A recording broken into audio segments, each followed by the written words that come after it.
So are we online now? Right. All right. Hare Krishna.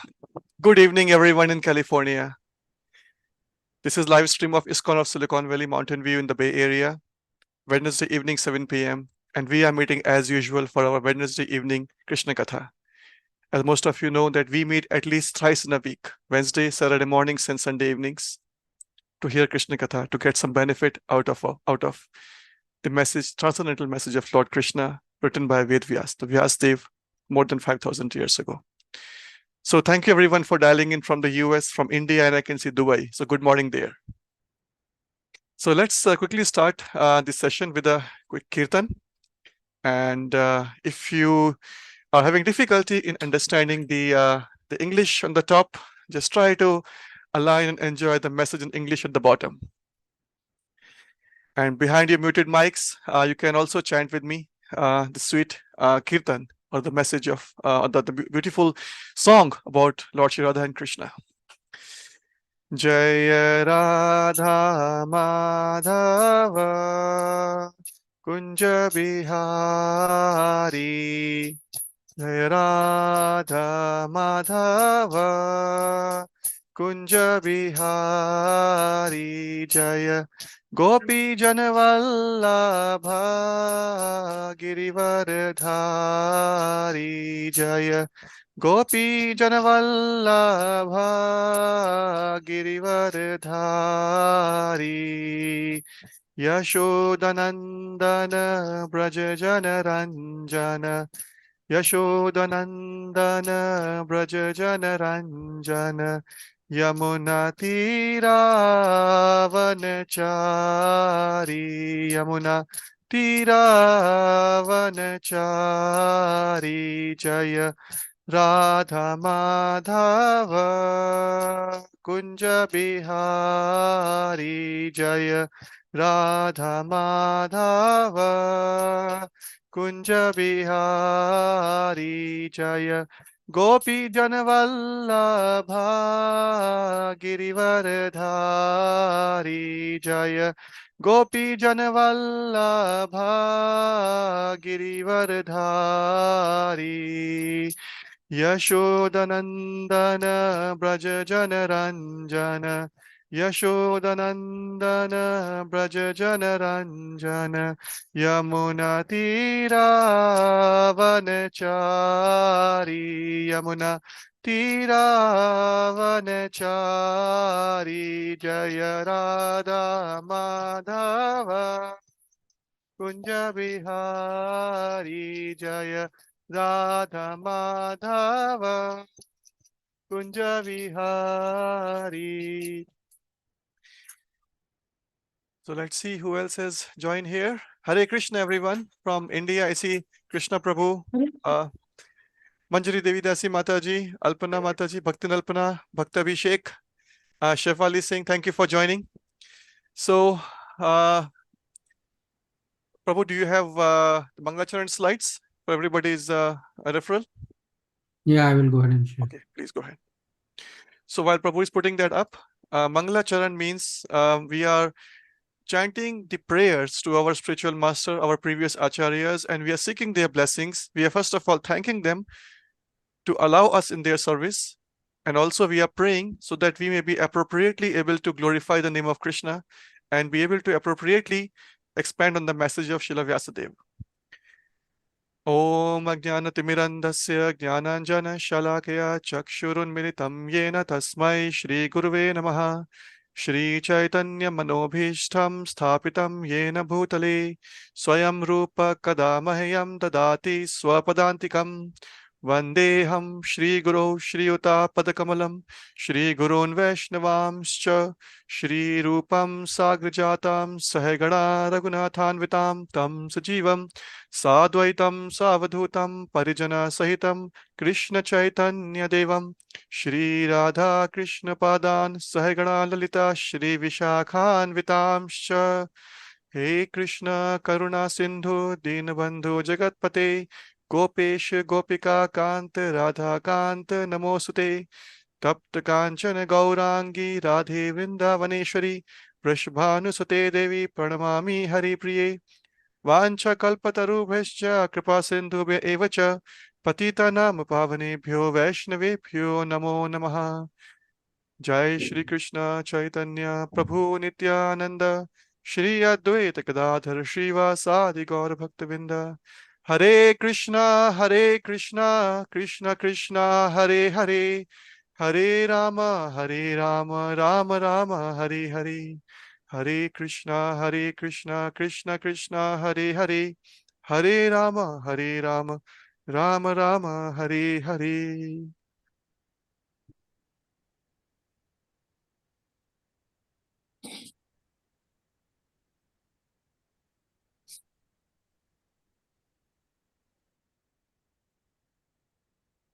I'll go ahead and start sharing my screen now. I think you can see it now already.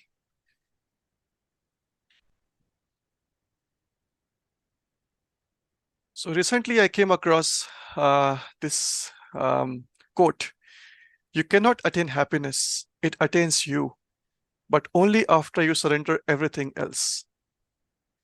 So now, if you go to Google and it says Socrates or Aristotle or Plato, doesn't matter, because Google is full of correct and fake information, all of that, right? But the message this quote is trying to convey is about surrender. Now, surrender is something that, sorry if I stopped this one. Yeah. So surrender is something which is kind of counterintuitive, or which is unusual these days.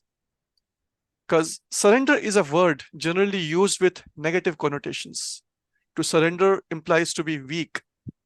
When someone surrenders, it means that they have no more will to fight.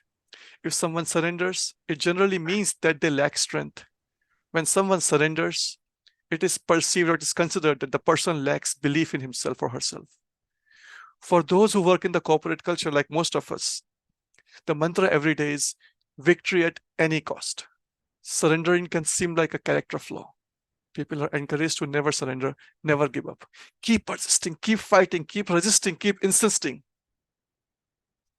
But surrendering isn't necessarily about giving up or accepting defeat. Surrender can also be an act of opening oneself up. Be humble, be receptive, be bold, and be brave.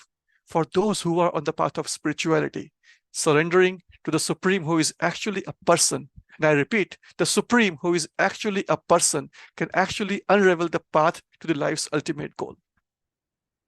And Krishna says in the Gita that these laws of material world are actually very strong. He says, Davi Hesha Gunmayi Mama Maya Duratyaya Mameva Ye Prapadyante Maya Metam Tarantite. He uses the word Duratyaya, means extremely difficult. Krishna's illusory energy, the Maya, the material world, is the laws of nature are extremely difficult. You keep fighting against them, but you won't win against them. However, with a surrender, Prapadyante, the simplest way of winning over it is Mameva Ye Prapadyante, spiritual surrender. There is only gain, there is no loss. Because that's the only way we can cross this material world. We can defeat the Maya, the material energy. So that's the topic for today. Spiritual surrender, no loss, only gains. And let's see who else joins here. So I see Priya Nirma Sakhadas, thank you for joining. Prabhu from India. Mahi, I think this is Sumati Mataji. Thank you for joining. So with all your blessings, devotees here, like to go ahead and start. So the philosophy of Krishna consciousness has been eternally existing in the history of humanity. And as an institution, the International Society for Krishna Consciousness was founded in 1966 by our founder Acharya Abhay Charanarvind, or we call AC Bhaktivedanta Swami Srila Prabhupada. Srila Prabhupada's early name was Abhay Charan De. In Calcutta, met his guru Bhakti Siddhanta Saraswati for the first time in 1922. So Bhakti Siddhanta Saraswati Thakur saw Abhay Charan as a person, as a young man who could use his college education and his knowledge of English in Krishna's service. So he asked this young man, Abhay Charan, to spread the message of Krishna in the Western world. So let's take a moment to talk about his spiritual master, Bhakti Siddhanta Saraswati Thakur. So Bhakti Siddhanta was a spiritual visionary. His father was not a normal person. He was an officer in the British government as a magistrate of Puri town in Odisha. So Bhakti Siddhanta was a person who actually memorized the entire Bhagavad Gita by the time he was 7 years of age. And he was a strong supporter of using the latest technology, latest advancements, institutional buildings, communications, printing press. He used to call printing presses Brihad Mridanga. So those who know what is a mridanga, it's a musical instrument, right?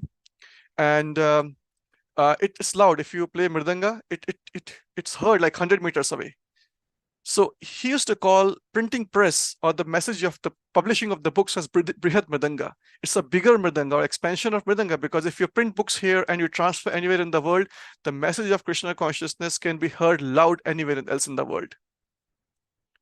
Transportation, actually, he was a strong supporter of using all the technologies, but keeping intact the fundamentals, the core of the theological, the Krishna conscious philosophy, without compromising on those. Bhaktisiddhanta was actually the first spiritual master, actually the first guru in Indian tradition, actually who allowed his sannyasi disciples, renounced preachers, to wear Western clothes. He also allowed them to travel in modern in those days, by the way. Cars were modern, right? In early 1900s. So he was following the principle of something called Yukta Vairagya. Yukta means attached or engaged, and Vairagya means detached. So it is Yukta Vairagya is not like the fake Vairagya or detachment. It's called Falgu Vairagya, which is just renouncing for the sake of renouncing. He was following the engaged, which means using everything in the service of Krishna. Every technology, every facility, every ability allowed to us should be engaged in the service of Krishna. Actually, interesting thing, I'm going to share my screen here on a different note. So if you all can see, this is the website of UNESCO. As you know, UNESCO is a part of UNO.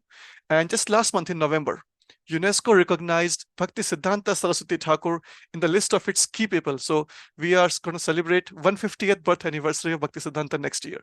So on the occasion of 150th anniversary of Bhaktisiddhanta, UNESCO has recognized him in their list of annual list of people for the year 2024-25. And this was represented by India from support from Cuba, Kazakhstan, Russia, Thailand, and Vietnam. And as you can understand, this is not the first time any Indian person has been listed in this UNESCO heritage archive. There have been many. But the point is that he is the first Indian Vaishnava guru, or the first devotee of Lord Krishna who has been recognized in the Western world, not only the Western world, the United Nations Organization by UNESCO. And coming Sunday will be the we will be observing his we'll be remembering him on his disappearance day, on 31st of December. So that's the point I was trying to bring using the example of Bhaktisiddhanta Saraswati Thakur. That accept all the things which are favorable for discharging devotional service. Accept all the things which are favorable for Krishna consciousness, for engaging in the bhakti of Krishna.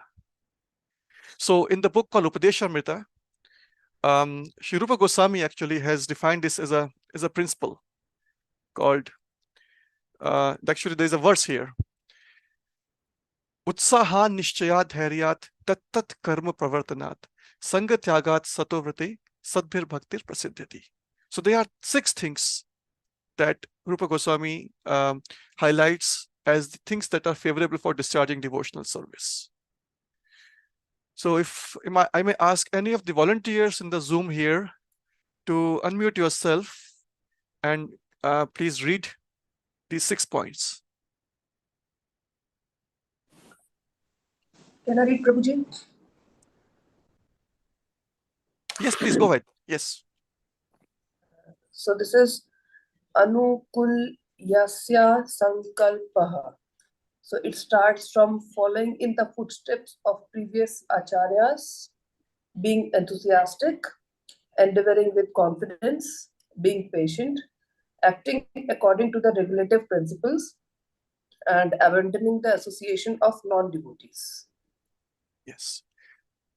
So how many out of these 6 things do you think are impossible or impractical?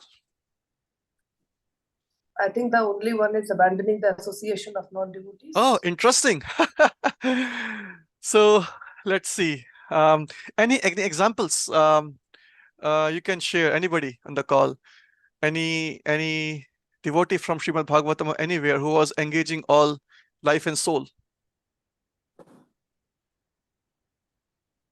And we'll go over that, association of non-devotees. So thank you for bringing this up.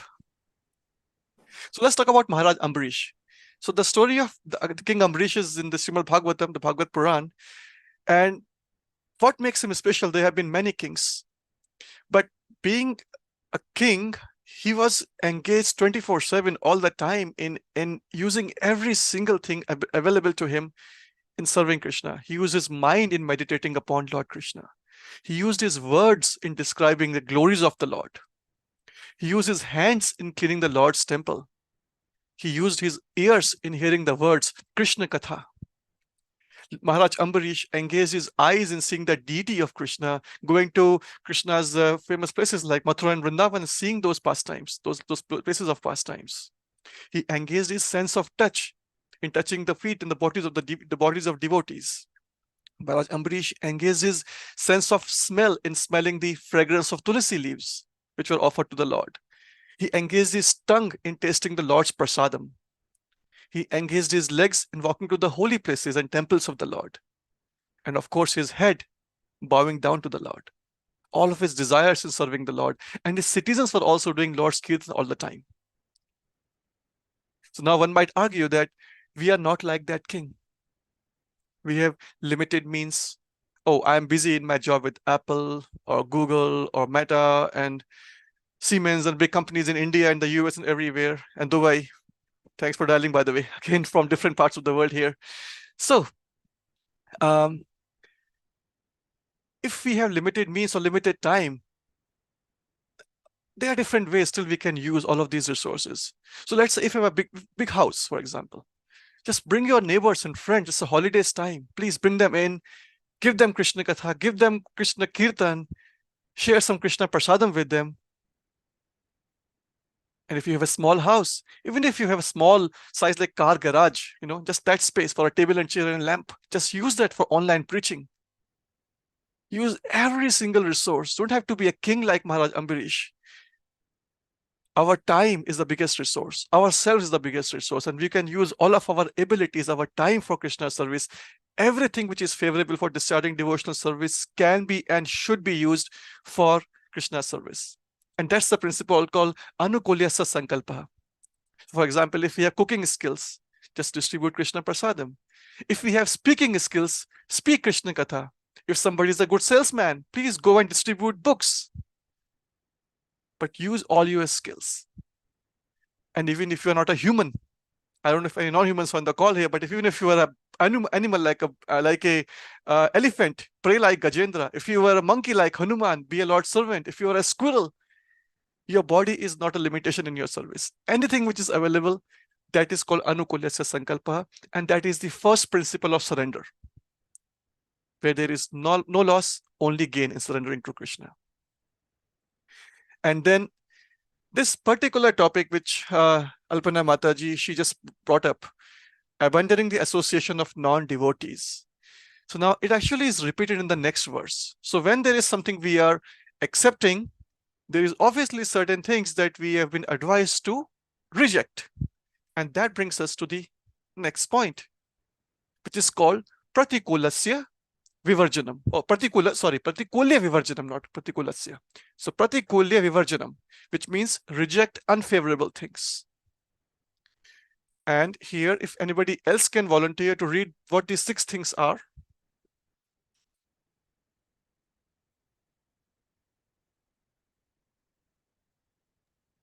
Yeah. I can, Prabhuji. Please. Eating or collecting more than necessary, talking unnecessarily about mundane topics, associating with worldly minded peoples who are not interested in Krishna consciousness, over endeavoring for mundane things, practicing the spiritual rules and regulations only for the sake of following them and not for the sake of spiritual advancement, or rejecting the rules and regulations of the scriptures and working independently or whimsically, being greedy for mundane achievements. Yeah, thank you. So this verse is also coming from Updeshamrita, and this highlights Patikulya Vivarjanam. And the topic of associating with worldly minded people who are not interested in Krishna consciousness is repeated here. So the verse goes like this: Atyahara prayashascha prajalpo niyamagraha jansangasya lolyamcha shadbhir bhaktir vinashyati.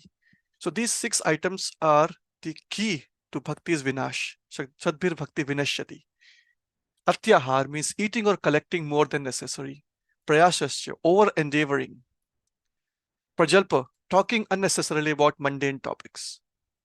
Niyamagraha, practicing the scriptural rules and regulations only for the sake of following them, or even rejecting them and just working whimsically on my own thoughts.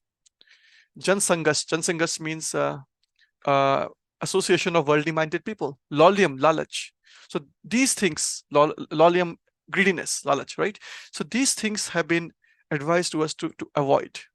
Now, again brings up the importance of avoiding association with the worldly people who are not interested in Krishna consciousness, and it's extremely possible. So, for example, we have this new year coming, and we have lots of resolutions coming up. So the first one, diet control. It's the most common resolution of the year, right? Fitness. So atyahar is easy to control, right? I mean, that's a different thing. And after 2 weeks, it's just disappears somewhere, right? But yeah, eating or collecting more than necessary is probably easy to control. Talking unnecessarily, yeah, we can control that. So all of these things can be controlled, but things that are outside of our control is people around us. We have absolutely no control or very limited control on who are around us. And that's why this has been emphasized again here. Let's hear from the Shastra, the story of Vibhishan from Ramayana. He tried once, twice, thrice, hard, again and again to convince his brother Ravana.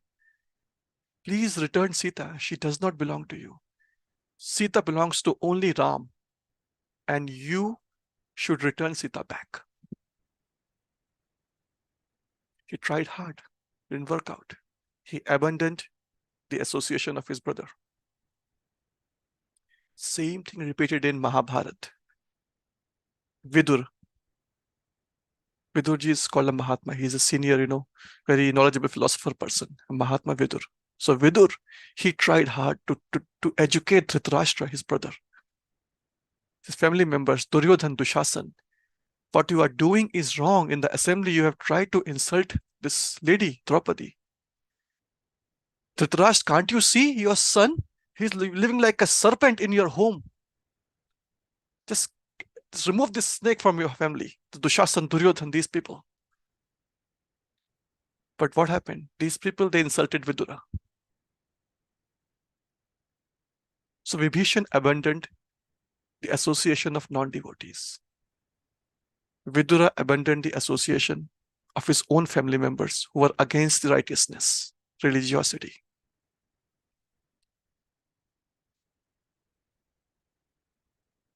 Does it answer your question? I'm not recommending or encouraging you to abandon your family members, but we have a choice to associate to what extent.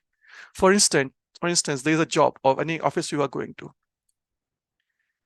Or people we cannot avoid, just cannot close our ears and eyes and say, we'll not talk to you. Or our family members, for example, if family members are not Krishna conscious or not even conducive to Krishna consciousness, we just cannot close our senses and not talk to them. It's disrespectful. However, think like this. You go to get groceries. Anybody not going to get groceries anywhere in the world? How is in India? What do you guys do in India? Alpana and Abhishek and Krishna Prabhu. Do you have Instacart there? Prinarma Sakadas, you are silent. Any thoughts? How do you do groceries in India? I mean, we go in the market to buy groceries, and of course, we have this all this app-based deliveries. Okay. Yeah, but we go to the market, and of course, we go do our work and come back. Do you ever can come back? So let's say you go to the shopkeeper and you start, I don't know, what do you call it? Vishal Mega Mart, what do you have in India, right? So these days, so to go to the Mega Mart and start talking to a sales representative. So you know what? I cooked in my home today. My wife is going to be cooking, aloo paratha today or pizza tonight for a party. And I'm actually allergic to certain things. And by the way, my child is just getting a teenager. It's so hard to control. It's like shopkeeper is like, wait, what are you doing? Right? What are you saying to me? So do we draw certain lines? Do we draw some boundaries between my personal life, my individual practice, my family, and the world outside, and my job, or things like that, right? Right. You just don't speak everything openly to everybody in the world. So if we do not have an option to abandon or completely close our senses from the world around, just be respectful, and we should be always courteous to people. Just be humble, respectful, and say, yeah, I'll work with you, and we need to work with them together, be it the job or family or any social causes, relatives, anything happening. But then be discretionary in revealing our own heart. It's called Gohyam Akhyati Prachyati. Gohyam Akhyati Prachyati means confidentially revealing your heart and hearing somebody else's heart. It happens between the devotees, not with everybody else in the world. So even though we may not have a choice to choose the people around us, we always have a choice of speaking and conversing with everybody around us. Bhaktan Alpana, is that helpful? Ji Prabhuji. Thank you. So, speaking of Vibhishan,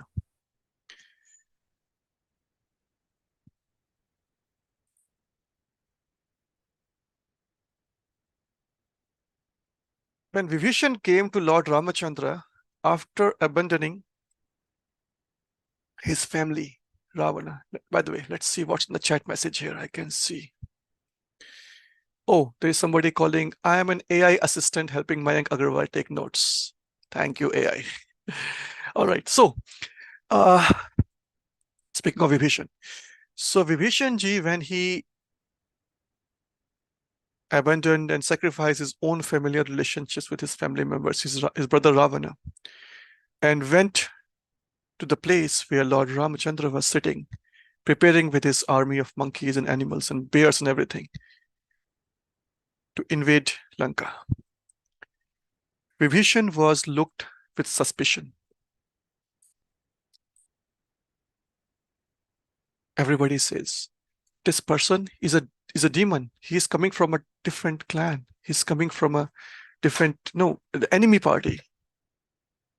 And in fact, to the extent that Sugriva and Lord Ramachandra entered a debate where Sugriva was staunchly against accepting. He could be a spy. He could be somebody who is just, coming to take information from us. He's a spy of Ravana. He cannot be trusted. Somebody who has betrayed his own brother, his own family, cannot be trusted.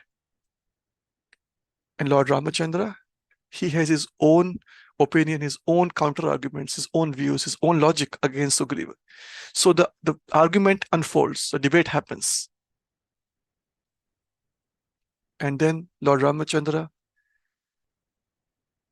closes the debate and puts a final nail on that discussion and says, Sukradeva prapannaya tvasmiti chayayate abhayam sarvabhutebhyo dadami tad vratam mama. Anyone who even once sincerely surrenders unto me, only once, and declares, Lord Ram, I am yours, and prays for fearlessness, it is my vow that I will always guarantee fearlessness to them. It is my vow, vratam mama, it's my vrata, it's my vow that I will give permanent fearlessness to anyone who surrenders unto me and prays, O Lord Ram, I am yours. So he continues to say, Anayenam Harishrestha Tattamasya Bhayam Maya Vibhishano va Sugriva Yadi va Ravana Swayam. Therefore, Sugriv, go and bring that person here. Be he Vibhishan or be it Ravana himself. I have already granted him full security, full fearlessness. Yadi va Ravana Swayam. Yadi va Ravana hai. Even though he is Ravana himself, if this person is surrendering in front of me, I have given full shelter, full fearlessness, full protection to that person. And that brings us to the point of always believing firmly in the Lord's protection.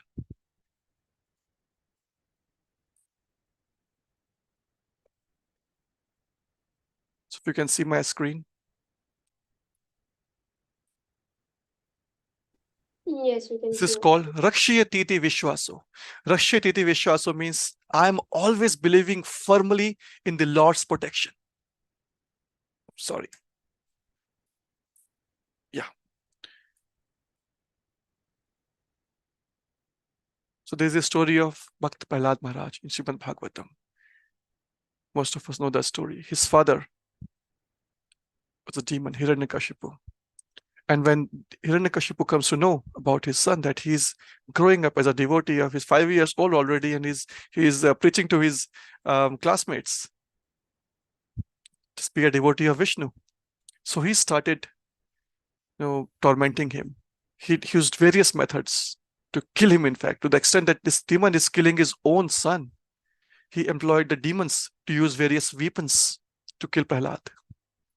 Tried throwing the kid, the small child Prahlad, under the feet of elephants, throwing him in the snakes, throwing him from the hill, employing some magical tricks and poison and fire and severe cold and wind and water, heavy stones, but nothing could kill Prahlad.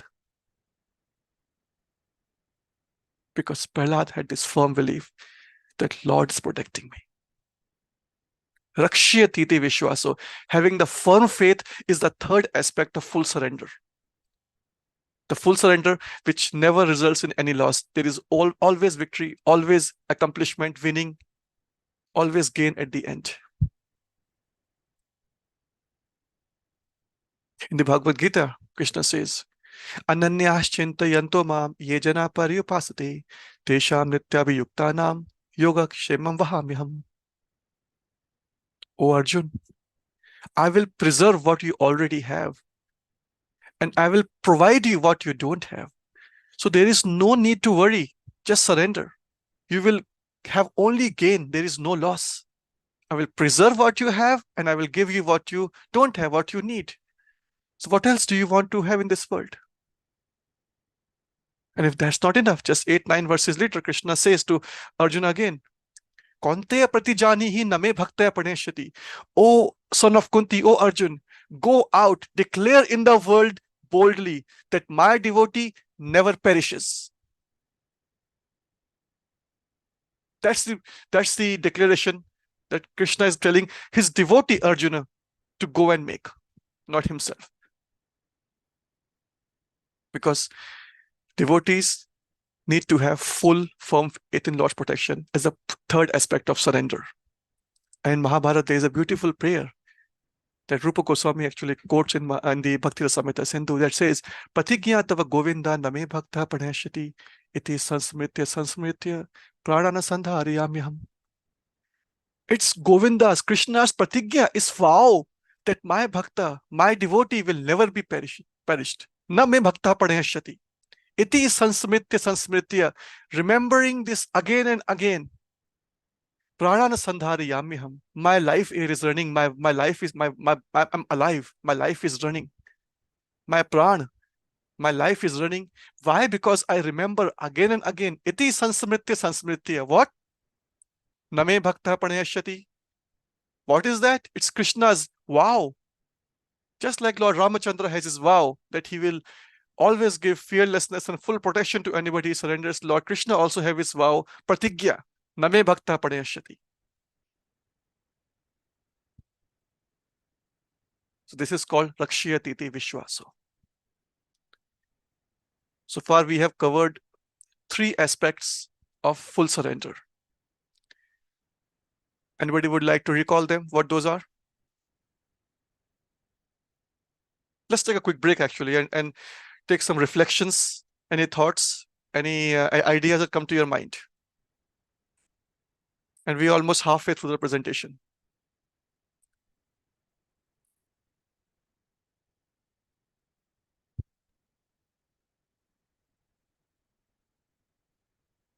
Hare Krishna devotees, please unmute yourself and you can share your feedback or your reflections.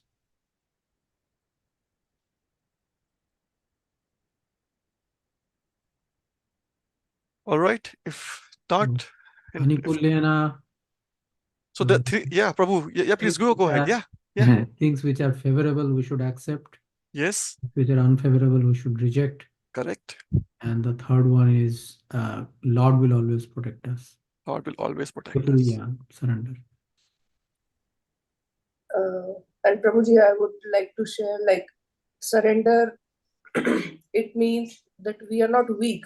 It means we have full faith on God or whomsoever we are surrendering to.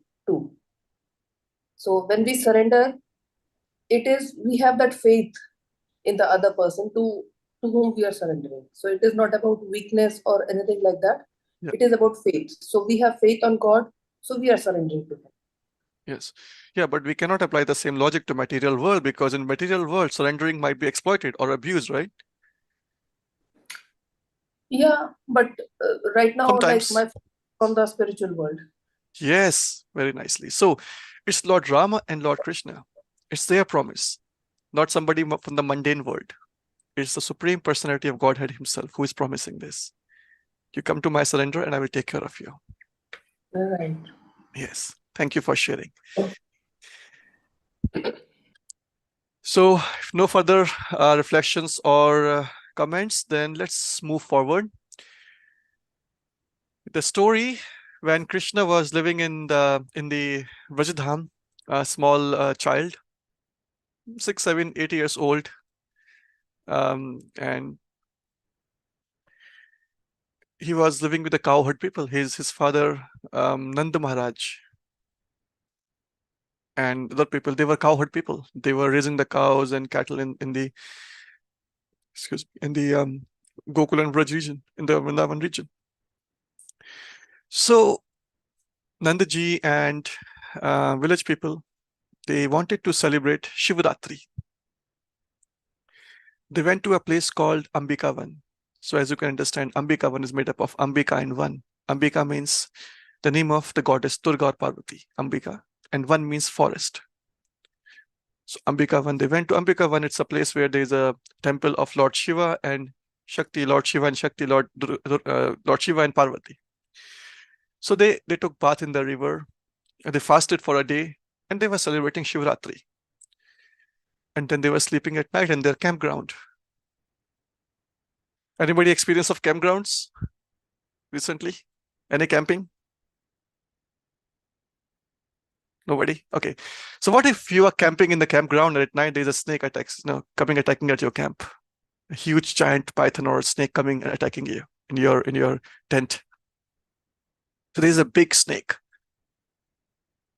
that comes and attacks Nand, his father, Krishna's father. And the snake, it starts swallowing Nand Maharaj. So now think of what's most obvious. It's the festival, the day of Shivaratri. They are camping next to the temple of Lord Shiva and Goddess Durga, Parvati, in a place called Ambikavan. So the intuition says that the person is in the mood of worshipping Lord Shiva.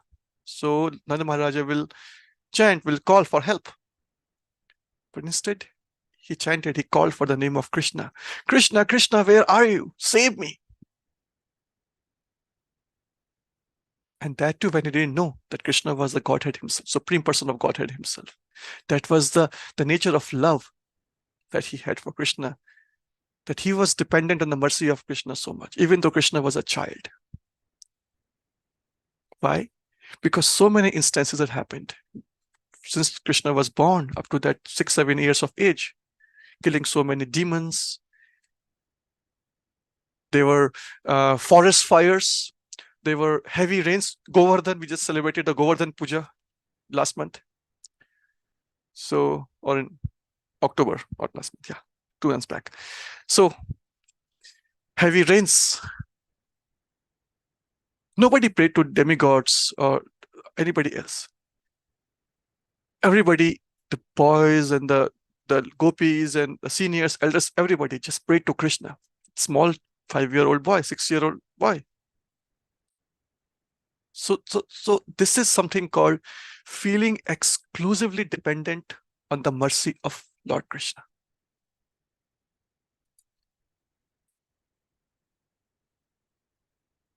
They had the option to worship the demigods while camping in that place on the festival of Shivratri. They could have blamed, oh Lord Shiva, I'm praying for you, I'm fasting for you. Please help me. Please help me getting rid of this snake who is swallowing me. But instead of that, Nand Maharaj called out for the name of his child, Krishna, out of love. And that is called feeling exclusively dependent on the mercy of Lord, not on anybody else. Exclusively means only. So some people have this system of their Kul Devata or Kul Devis or family goddesses, family gods, or different cultures. In the Vedic system and everywhere else, they have the system of praying to demigods like Lakshmi or Saraswati or Ganapati, and of course they are respectful people. They are all demigods. But then Krishna explains in the Gita that all of these benedictions, all the benefits that seem to come from these demigods and devatas, they actually come from me. These are all temporary benefits. But if you are a devotee, and devotees, by the way, have a higher taste, devotees do not worship demigods and goddesses, because devotees of Krishna, those who are fully surrendered, are exclusively dependent on Krishna only, and nobody else. So there's a beautiful prayer from Kunti Devi. She's the mother of Pandavas, as you know. So in Bhagavatam, she prays, my dear Krishna, your lordship has protected us from a poisoned cake, from a great fire, from the cannibals, from the vicious assembly, from suffering during our exile in the forest, from the battle where great generals fought. And when now you have saved us from everything, you are leaving. And now by leaving also, you have saved us from the weapon of Ashwatthama, the Brahmastra. But my prayer is that may these calamities, these difficulties, these challenges in my life keep coming in again and again on me, so that I can always think of you. And this is called feeling exclusively dependent on the mercy of Lord, which is the fourth aspect of full surrender.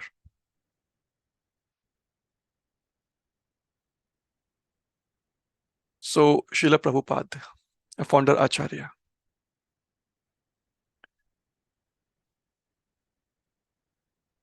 he was 69, 70 years almost, years of age. In 1922, he first met his spiritual master, Bhaktisiddhanta, whom we just discussed a few minutes back. And in the first meeting itself, he was very impressed by Bhaktisiddhanta Saraswati Thakur. And Bhaktisiddhanta gave him the instruction, you are a college-educated young gentleman and you have knowledge of English, so why don't you go in the Western world and preach the message of Lord Krishna in the Western world? So, Srila Prabhupada continued his efforts, his tapasya, his single-minded focus exclusively on the instruction of his spiritual master.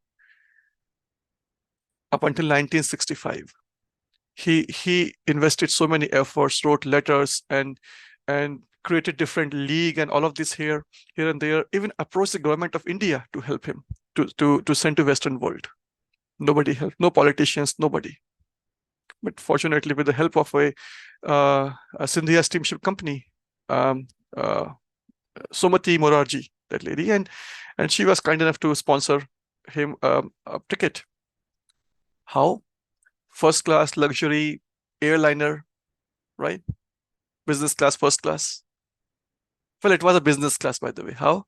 It was a commercial ship. He was not traveling in a comfortable, luxurious cruise ship like we do these days, or a fancy Dreamliner Boeing 787 these days. He was traveling with the merchant ship, which I like to call business class. That's a real business class, right? The merchant navy or the commercial liner, the commercial cruise liner. So he was given a free ticket to the US on a cargo ship.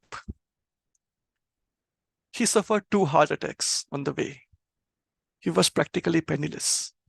He had what, $7, I guess, equivalent of Indian rupees of $7. That's all he had. But he had three things. He had his guru's instructions, the instruction of Bhakti Siddhanta, that go and preach the message of Krishna consciousness in the Western world. Second, he had the books that he had translated into English, which he wanted to promote in the Western world. And third, he had the personality of Godhead Krishna himself with Srila Prabhupada. So this principle of feeling exclusively dependent on the mercy of the Lord. We will read a prayer. So actually on the cargo ship, on the Jaladuta, Srila Prabhupada wrote a nice prayer.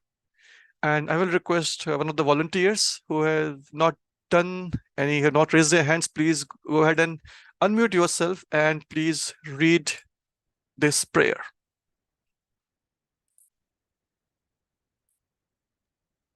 I can read it, Prabhuji. Let me see, who is that? Ravi. Okay, Feel please. exclusively dependent on the mercy of the Lord. You are so kind upon this useless soul, but I do not know why you have brought me here. Most of the population here is covered by the material modes of ignorance and passion. Absorbed in material life, they think themselves very happy and satisfied, and therefore they have no taste for the transcendental message of Vasudev. I do not know how they will be able to understand it, but I know your causeless mercy can make everything possible because you are the most expert mystic. How will they understand the mellows of devotional service? Oh Lord, I am simply praying for your mercy so that I will be able to convince them about your message. Somehow or other, oh Lord, you have brought me here to speak about you. Now, my Lord, it is up to you to make me a success or failure as you like.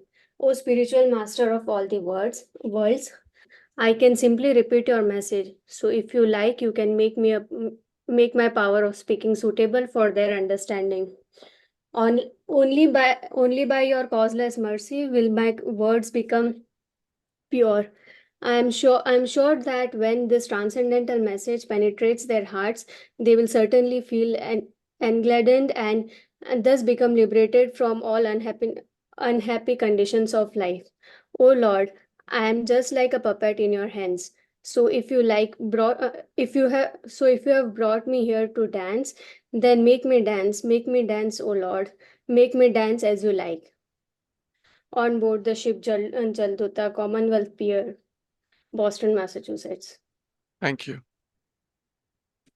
So Mahiji, how was your feeling when you read this?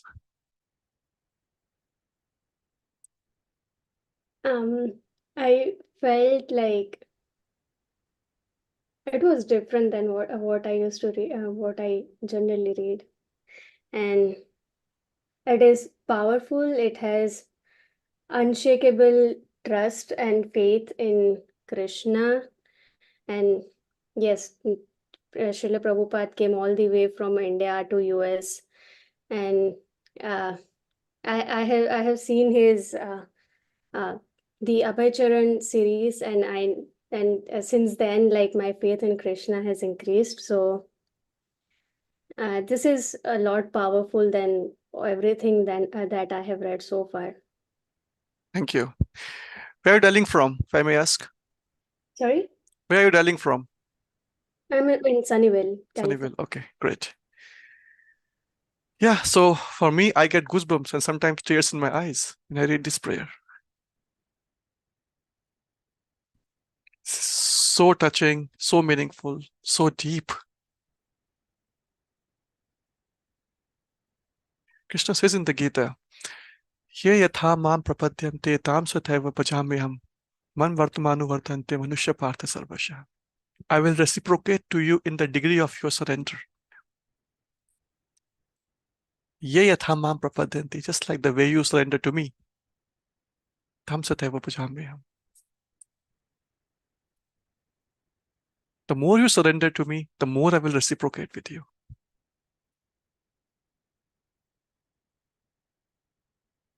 Krishna is repeating that message again and again in the Bhagavad Gita. Just depend exclusively on me.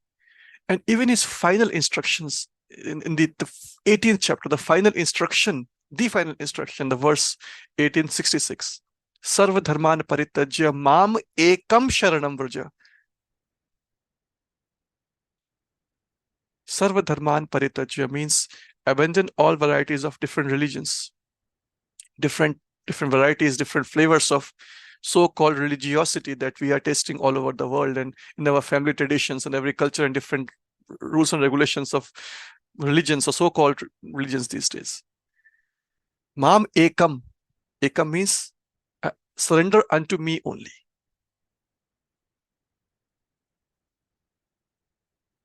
And that is the process of full surrender, where Krishna ends and puts his case to rest in the Gita. Now I've told you everything.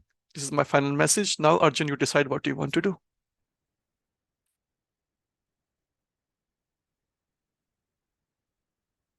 This is called having full exclusive faith on Krishna.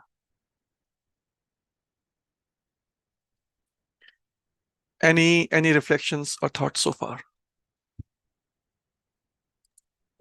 Yes, Prabhuji, it's Please. actually, it's a very powerful prayer, like when Prabhupada wrote it, and like it shows like how the Prabhupada was fully surrendered to Krishna. I mean, you can see, I mean, in the each and every line of that word, it shows the fully surrenderness of Srila Prabhupada.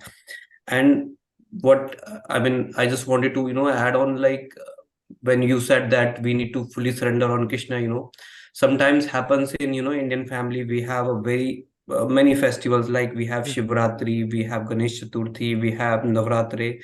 So when we live in a family, mother and father, they used to do all these things. So what we can do is we can simply observe this fasting or these festivals and just pray to the demigods to give us more bhakti, so that we can more bhakti towards Krishna, because ultimately these are like, they are higher than us. Yes, and they yes. are more connected to Krishna, and they can help us in giving more bhakti. Totally.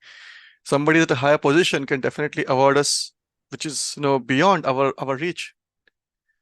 So yes, we should be respectful. And if it is because of family traditions that we have to worship, then yes, by all means do that. But please do not ask for material things, as you rightly mentioned. Ask for Krishna Bhakti, Krishna Prema. Yes. Thank you. So I have a question from a devotee here. Isn't Krishna also demigod for us right now in this world and era? So Krishna is not a demigod. So demigod word is used as for devatas. Like there are different devatas for earth, water, fire, earth, mother earth we call, right? And then there's fire, sun god, Indra for rains. Different demigods are there. And these demigods are like different superintendents, or the Secretary of State, Secretary of Defense, Minister of Irrigation, Minister of Power and Energy, different secretaries and ministers who have been allocated different responsibilities to manage certain sections of the material universe. However, Krishna is like the roots of a tree.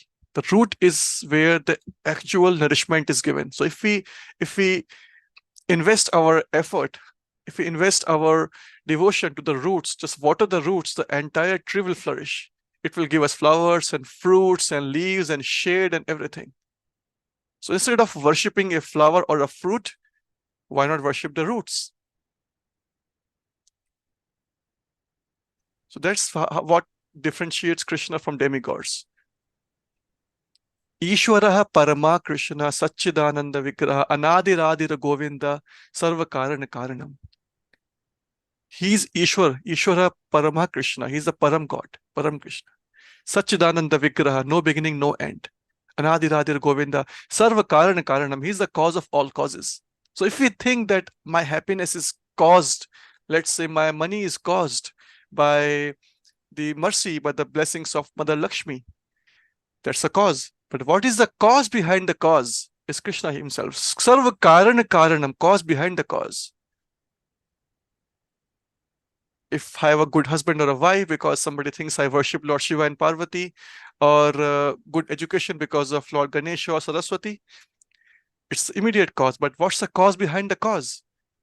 In Brahma Samhita, Brahma pays to Krishna that actually whatever Lord Ganesha awards to us comes from you only. Lord Durga Devi is like your shadow. So all the demigods and goddesses, they are having a different position. They are not independent of Krishna. They are dependent on Krishna. They are related on Krishna, but then they have their positions which is not the same as Krishna. So there is the president or prime minister of the country, the supreme head of the state, and there are different ministers and secretaries of different departments. Shefaliji, does that answer your question? Yes, thank you so much for that. But Krishna was from like a Vishnu's like not getting the word, but he was Vishnu Incarnation, you mean avatar, incarnation. incarnation avatar. Yeah, Yeah. yeah. So that's why I wanted to ask, because I've learned. So I'm sorry, this is my first session here. Sure. So Welcome to the group. uh, so it's Brahma, Vishnu, and Mahesh, right? Yes. And what I've learned is Krishna is avatar of Vishnu. So that's why I had that question, but you explained it pretty nicely. So thank you for that. So one more point here, that your understanding is correct, and I'm not trying to refute that. That our understanding is that, yes, Krishna comes from Vishnu. But then where does Vishnu come from? Ever thought about that? Or where does Brahma come from? Well, I've definitely thought about it, but didn't get a lot of it. Right?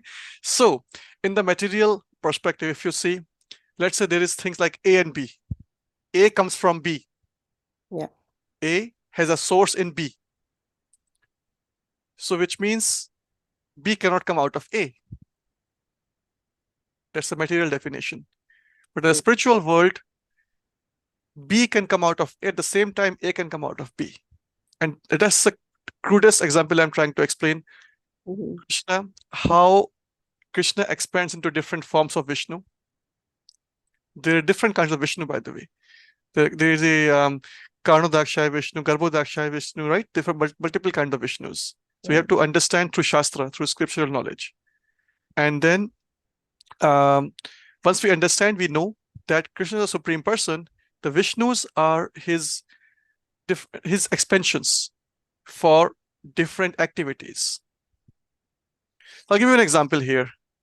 What do you do for work, if I may ask? I'm an IT engineer in Apple. Oh, wow. So you're in the Bay Area. Great. Yeah. So you're in California, right? You know Gavin Newsom? Yeah. Who is that? Our, So Gavin Newsom, he has his face. He has his public face. By the way, he puts a lot of gel in the hair, and I like that. For some reason. Anyway, so Gavin Newsom, he has his public face of managing the governance of the California state, right? yes. But in his first personal free time, it's all his family time right now. Christmas holiday break. Mm-hmm. Is he just sending emails? Is he just worrying about the meetings and all? We must be just guess any guesses what he's doing right now in this 5-6 days. Probably somewhere in vacation. Vacation, right? So he has this tendency to enjoy. And Gavin Newsom, being the governor of state, has some responsibility towards the state. So he has a face for managing the day-to-day activities of the state, sorry, right? Yes. But at his home, he has his wife, his kids, his family, his brothers and sisters and family. I don't know his family life, by the way, but I'm just guessing that people have their friends and family, right? Who they try to enjoy in their free time. And that's what brings them real happiness. So Krishna is somebody whose work is not to maintain the world. He's not dependent on any of these karmas of the world. He is not desiring any fruitive results of the world. And he is not involved in day-to-day activities, because Krishna's nature is Sachidananda Vigraha, and Ananda is eternal enjoyment, is one of his potencies. Krishna has to only enjoy. He wants to be somebody's child. He becomes Yaśoda's child and wants his mother to run after him with a stick. He wants to somebody's lover. He dances with the gopis. He wants to fight with somebody. He fights with Bhishma and some other demons. He has his friend. Arjuna is a friend.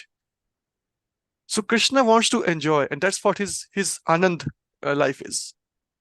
But for managing the state, the affairs of the state, he has, just like a magistrate or a judge, right? The judge might seem very strict in face of the public, like he is awarding sentences and punishing people and giving them different penalties, right?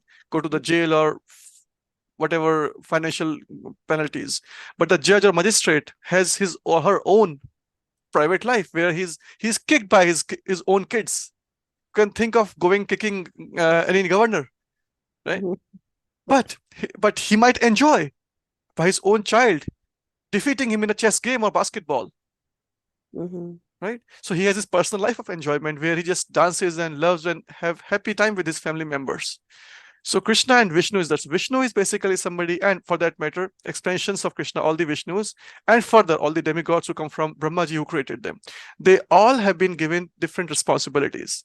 So all the universes, they dissolve and they go in and out as Vishnu takes breath. And I won't go in those developed details, but it's for different day. But Srimad Bhagavatam actually explains this in Brahma Samhita as well. That Lord Vishnu is just relaxing, half asleep. You see the picture when Lakshmi and Vishnu are there. What is Yes. Vishnu doing? Sleeping, enjoying, Sleeping. relaxing. Yeah, so he's breathing in and out, and millions of universes are just going in and out. Yeah. That makes a lot of sense. Right? But Krishna is his Krishna form, he's enjoying somewhere. Mhm.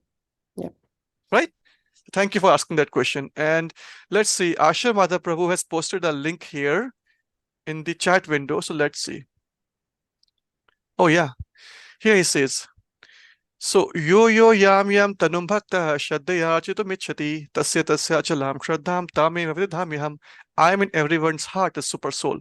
As soon as one desires to worship some demigod, I make his faith steady so that he can devote himself to the particular deity. So Krishna hears, understands what we are thinking, what we want. And then he makes our faith steady towards the demigod. But that does not mean the demigods are independently giving us all the benefits. All the results that seem to be awarded to us, they actually come from Krishna only. Thank you for sharing, Prabhu. Yeah, actually, whatever you just now said in English is there in the subsequent verses. Yeah. 722 to 724. Well, but this thing, I like this person, Gavin Newsom, by the way. Like, if for nothing else, at least for the style he puts on while on the camera, like all that gel and everything in his hair. I wish I could keep long hair like that, but in my occupation as a ISKCON devotee, long time back, I stopped keeping long hair. Of course, gel. I never purchased like in decades. So, yeah, it's a funny part of my life. By the way, I don't even use comb. What to say of gel? So, yeah, Gavin Newsom, I look at him and I'm still happy. Yeah, we can all crack jokes, right? He's our governor of state. Yes, yes. But you understand the point. Yes, I did, and thank you so much for explaining it very well. Thank you for asking. Any further reflections or questions? If not, so we have covered so far 4 points. And the 4th point we just covered was feeling exclusively dependent on the Lord's mercy. So let's go to the next one.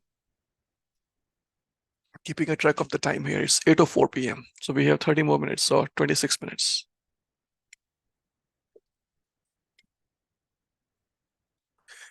So then story goes, Bhagavad Gita starts. Battle of Mahabharata is happening. And Arjuna drops his weapons. He gives all sorts of reasoning, all kind of logic and everything. I will not fight. Oh, I cannot fight against my superiors. I cannot fight against my family members.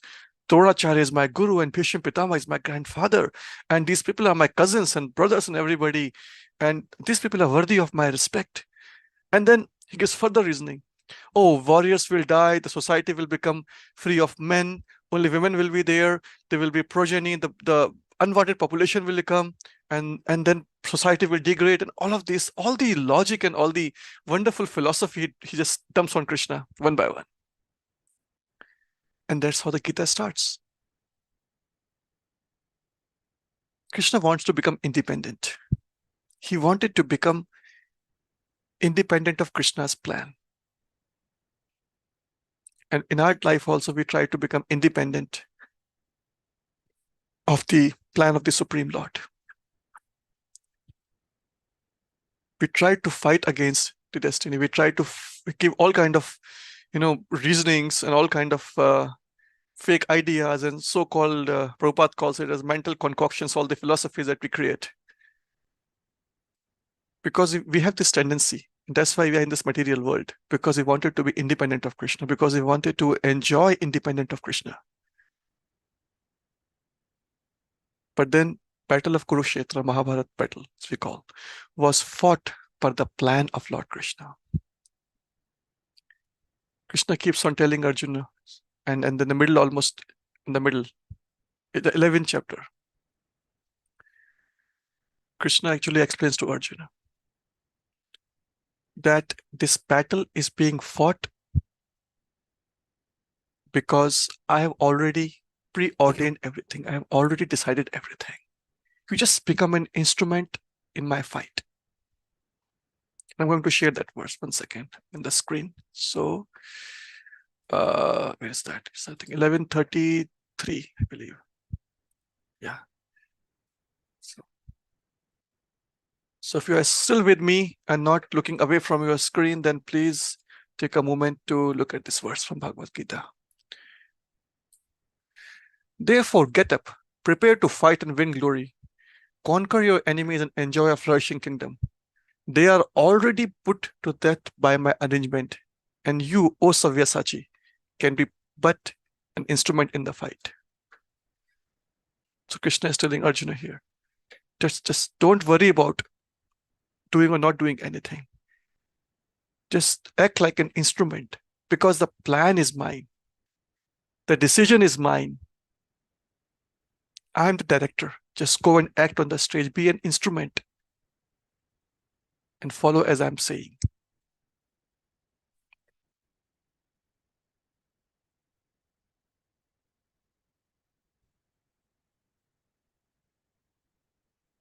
So acting on behalf of Krishna, or having our thoughts and activities and words, everything, all interest, which are not separate from the Lord's interest.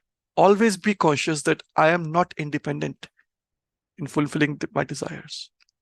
I am always dependent on Krishna, and all of my interests and all my activities should be aligned with Krishna's instructions. That is the fifth message. Krishna is a director and we are only actors. Just like we work for the companies like Apple and Google and other companies, here we have a CEO and all the employees are encouraged. And by the way, even if you don't want, we have no choice. You have to act in a certain way that aligns with the core values of the company. You have to act in a certain way that is following the directions of the CEO of the company, who is the chief executive officer. The chief executive officer of this universe and all the universes for that matter is Krishna himself. He is our chief employment officer, by the way, and he is the chief enjoying officer, as I just explained. So he's actually the CEO in every sense. He says, Bhoktaram yajana tapasam sarva loka maheshwaram. Suhridam sarva bhutanam gyatavam shanti michati. Bhoktaram yajana tapasam means I am the main chief enjoyer of everything in the world. All the sacrifices, all the activities that you are doing, actually, I am the enjoyer. So why not just accept it and dedicate all my interest, all my activities to Krishna? And that is the fifth principle of full surrender, which means Atma Nikshepa. And then we'll see that if our life is already aligned with Krishna, everything is in interest, our interests are aligned with Krishna's interest, then life becomes so smooth and so easy to go that the challenges and all of the difficulties that we say, we will just not experience those things. Difficulties will always be there, but we'll have a discretion, we'll have a power, we have the ability to not be affected by those things because we have fully surrendered. And that is the meaning of full surrender. No loss, only gain by full surrender. So with this, we come to the last topic of today, which is the sixth one, and which is always feeling oneself meek and humble. It is called Karpanya. Karpanya means very, very, very lowly or meek or humble, in a very low position. So if you are still watching the screen, by the way, I cannot see anybody else's faces here except mine. So I assume everybody is still actively looking in their screen. So if you are following, just look at these. And I again need some couple of volunteers to talk to me, because this is an exercise. Yes, Prabhu, I'm here. All right. What do you think these things are? Toy cards. Toy cars. Yes. So I saw my son, I have a 3-year-old, and he's this wagons, these magnetic cars where he's a track and he just keeps on going chaka chaka choo choo all the day. Yeah. So it's having magnet, these poles on both sides. That's how it connects to the next compartment, engine and different things, right?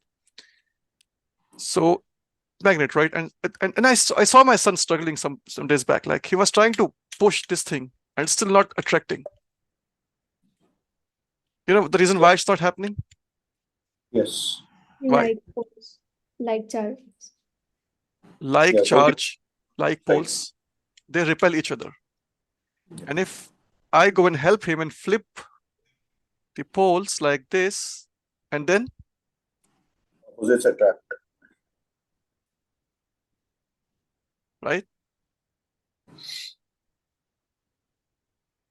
So if we say and believe that God is great, how many of you believe that God is great? And he's the greatest, by the way. Yes. In English, we say God is great. In Arabic or Farsi, I believe they say Allahu Akbar. In Hindi, they say Bhagwan Mahan hai. Right? If the God is great, and if we are also great, then how can we approach him? You just mentioned that like charges repel each other, like poles repel each other. Great and great will repel each other. Does it make sense? Yes, Prabhu. If we are great, or if we have a feeling of being great, then how can we approach somebody who is great? I don't think so we can, because if somebody is thinking, like if we are thinking he's great or I'm perfect, I will not bow down in front of anybody. Correct. That is the humility. Thank you for sharing that. That is the concept of karpanya or humility or feeling low in front of Krishna. And that is the 6th aspect of surrender or the full surrender.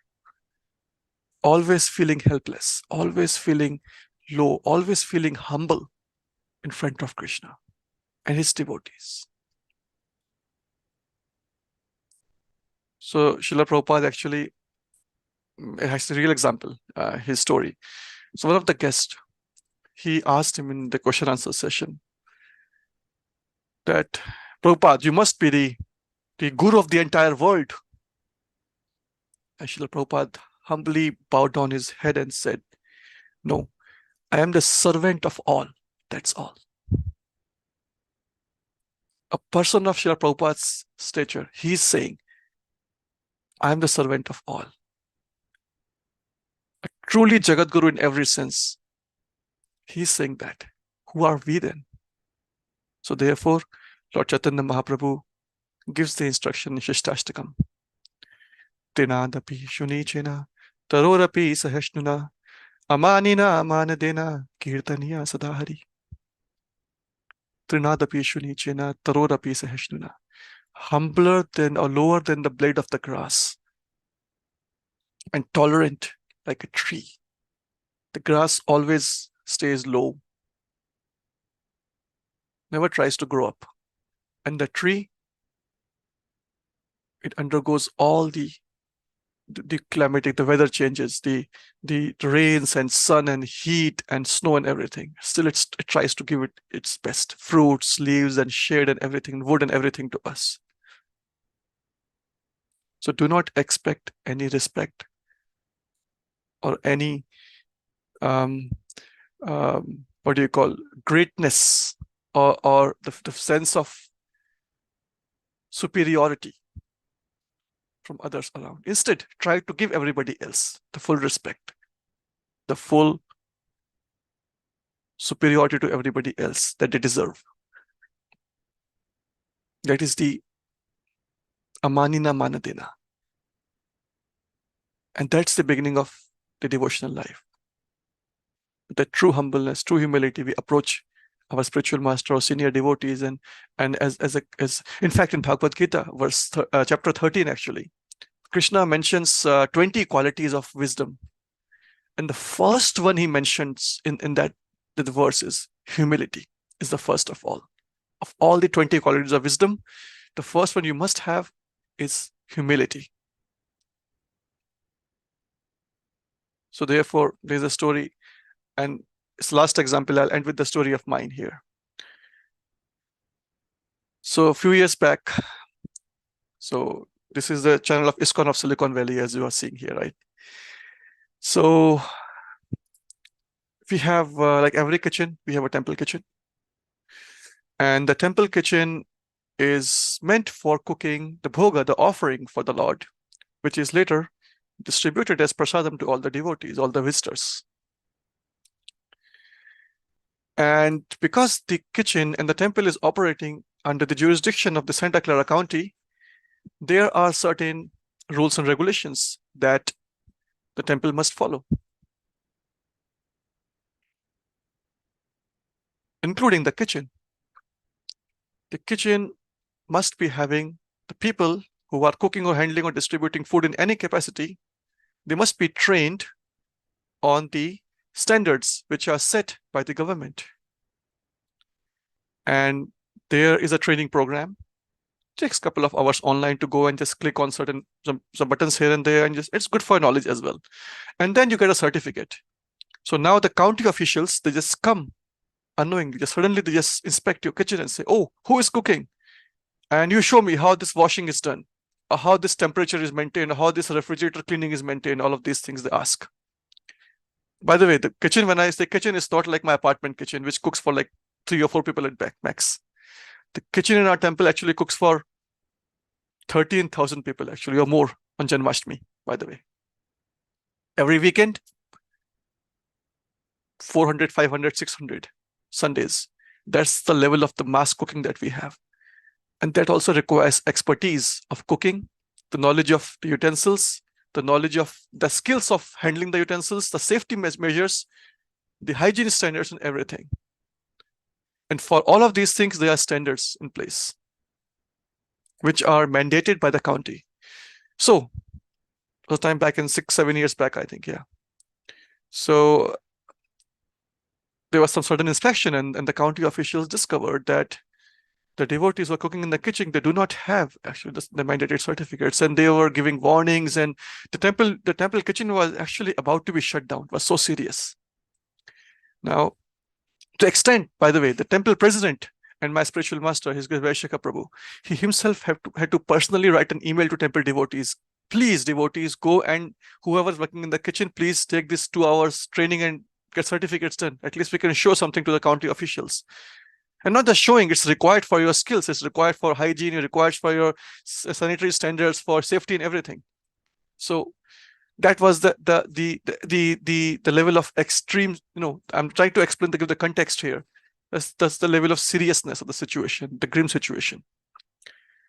And fortunately or unfortunately, whatever you call, I was given the charge of tracking and ensuring everybody has those certificates and everybody has the training. So on one hand, we had kitchen, which was about to be shut down. And on the other hand, I was chasing everyone to get certificates and training done. So I happened to be in the kitchen one day, and then there was a couple, haven't seen them before. I humbly asked, you are cooking in the kitchen. Do you have the right training and right certificates done? And the way they looked at me was if I have done some great offense or a great crime. I'm just somebody like a robber trying to take away all their possessions. Like, ooh, who are you? Wait, me? You mean me? Like 2 of us, husband and wife. Like, you mean now we will need a certificate to cook in this kitchen? Tried to explain them, Prabhu Mataji, this is a required regulation from the county that everybody, including the temple kitchen head, the head of the kitchen in charge, who actually has a higher level of training actually, because he's a kitchen manager. He's taking that training and all of us are required. And wait, who are you? And why are you asking us? And they suddenly dropped all their chopping vegetables and knife and everything and ran out of the kitchen to the temple hall and just totally infuriated, red in face and eyes. You are asking me? Like, you need me to have certificate for training in this cooking in the kitchen? And then I was there, one more devotee Mataji was there, and we both tried to explain to them, tried to convince them. And that's the level of humility that we are expecting from somebody who is new as a devotee. Please listen, there are people, there are authorities, not just it's cooking, it's everything. Even understanding the principles of regulated life as devotees, we have to have some basic tendencies of humility to understand and go deeper in Krishna consciousness. Now, good thing, that was 6-7 years back. Fast forward now, that devotee couple, I'm so happy and so glad and satisfied to see them making such a good progress in Krishna consciousness. They have truly demonstrated the example and personification of this. Trinadapi Shunichina. The person who was 6-7 years back not even ready to listen to county the government rules and regulations, let alone temple, even the county regulations, for which you can be fined, by the way, legally prosecuted.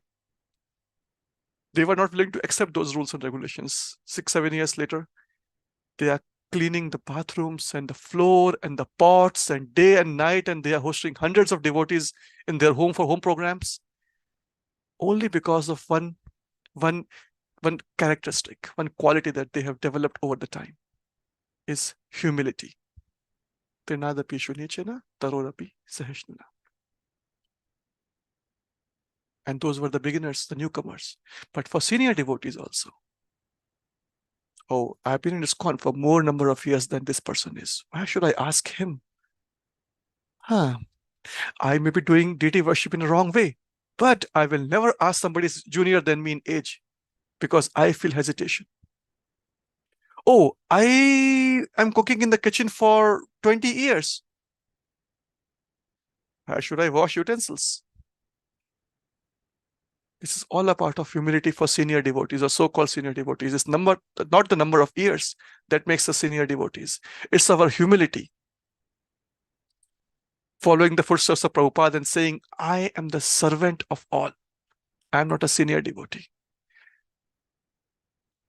If you do not know how to blow conch, just admit, don't speak lie in front of deities. Oh, I forgot my conch at home. I need someone else to blow my shank, being a pujari.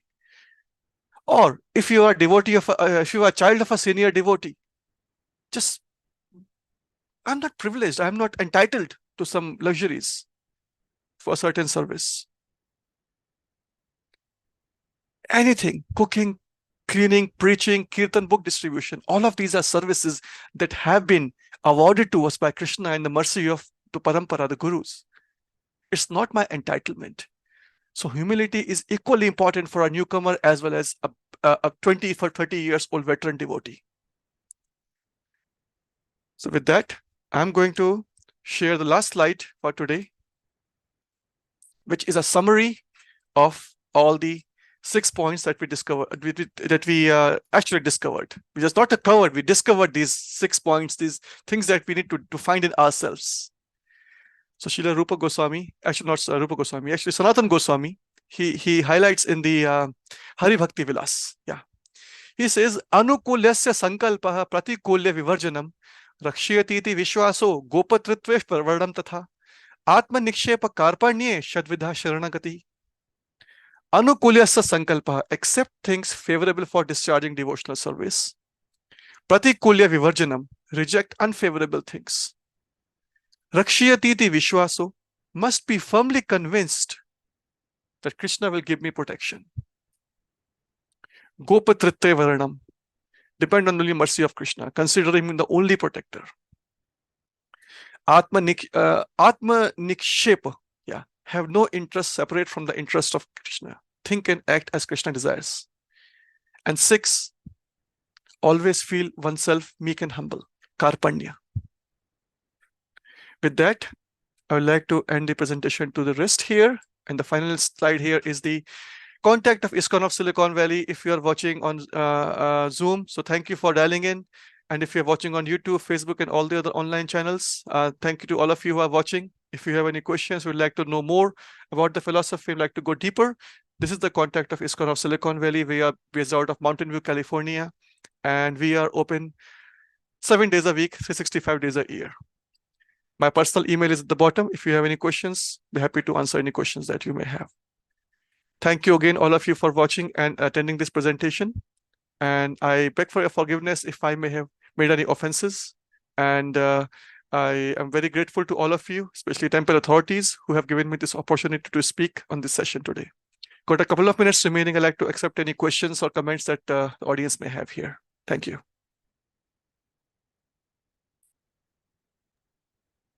I just have one quick question. Like, I want to join the community and everything, and I saw there is this session on Saturday morning. Do I need anything before coming there, or like what are the requirements or process, something? Yeah, for Saturday morning sessions. Yeah. So Saturday morning, we have a japa circle, which is a group meditation where we chant together the name of the Maha Mantra, Hare Krishna, Krishna Krishna, Hare Hare, Hare Ram, Ram Ram, Hare Hare. We sit together in a group setting and we chant it starting 6:15. Then at 7:15 in the morning, there is a Darshan Aarti. And then until 8 o'clock, we read Bhagavad Gita and do some kirtans, some songs. And then at 8 o'clock sharp, we have a class on Srimad Bhagavatam. So the temple schedule is announced in a newsletter every week. And the newsletter will tell you what is any exception, any festivals are there, any guest speaker is there, and you will know all the details. And but if you asking for what do you need to bring, just please bring these things. And you have all the ammunition, all the right tools and equipment needed. When there is no loss, only gain by spiritual surrender. So bring your humility, bring your openness, bring your surrender spirit, and surrender to senior devotees in Krishna.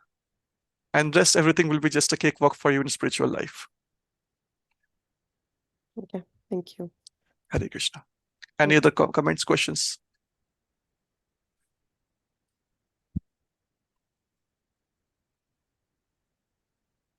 Thank you, Yaśoda Kripā Prabhu. Very nice lecture, very nicely you summarized, the verse from Bhaktivinoda Thakur on the 18.66 purport Srila Prabhupada had given there.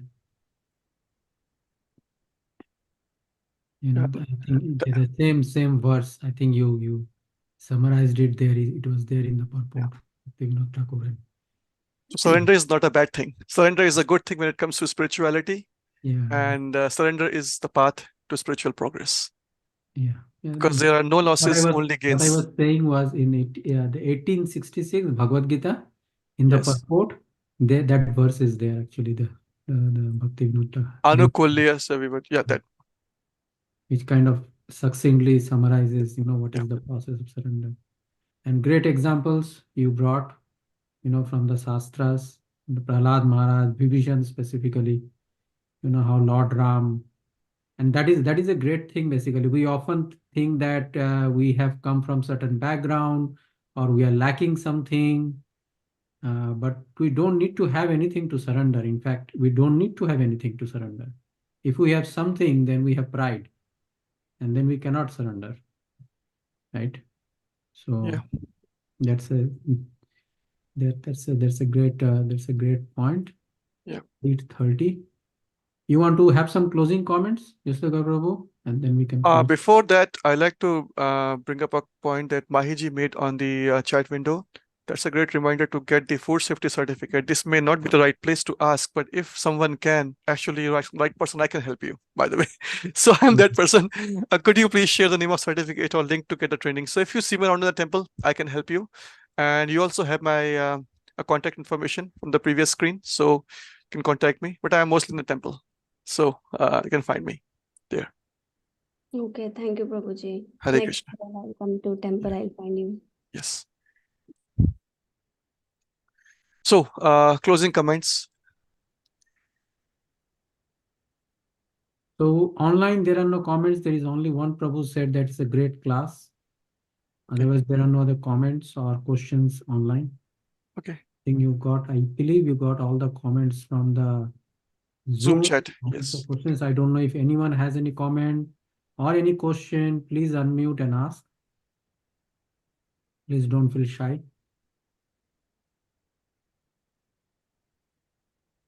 No questions, but I would like to provide a compliment to Yaśoda Kripā Prabhuji. Like, I loved how you delivered your class today, and I have attended multiple classes so far, but I'd say this is the best one I feel. So yeah. Thank you. That's your kindness that you participated and you commented in between. You asked the questions here, and the questions lead the way to different answers and knowledge. You know, when it is said that when the question answered, the katha happens, three kind of people benefit from it. The one who is asking, obviously you get the answer. The one who is answering the question, because that person gets to speak of Krishna. And the third category is everybody around in between. So it's not just a few people on the Zoom here. There will be hundreds of them watching on YouTube and Facebook and everywhere else eventually. And if somebody gets to benefit out of this, that will be the third person out of two of us having this conversation. So everybody here, thank you for your wonderful participation, your attendance, and your cooperation. As closing, I'd like to just thank everyone here for being so patient and being so attentive in the conversation. At no point I felt that my my comments or questions or the conversation is getting out of track. Surrender is a big thing.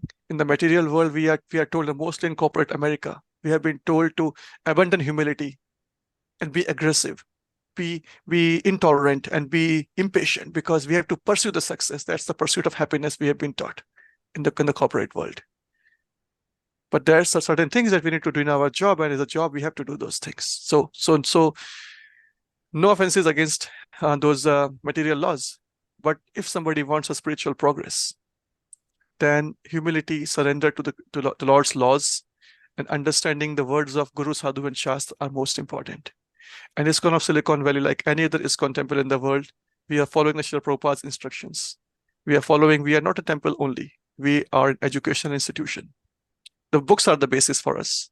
We all read the books. We all study the books. We all get together. We all ask questions and we have discussions. So don't feel shy. Don't ever hesitate. Bring up your books. If you have books, or if you don't have books, buy them. We've got plenty of them here. If you have books, read them, please. And also distribute to others. And if you are having books, if you are reading them, then please apply them in your life. That is a full surrender. Thank you. Hare Krishna. Kripā sindhubhya eva cha patitanam pavanebhyo vaishnavebhyo namo namah. Yashoda प्रभु की जय. Samaved Bhaktavind ki jai. Srila Prabhupada ki jai. Hare Krishna. Thank you, devotees. Thank you for joining the Wednesday class, taking time from your busy lives. We'll close the session now. Thank you again. Hari Bol, Hare Krishna. Hare Krishna. Hare Krishna.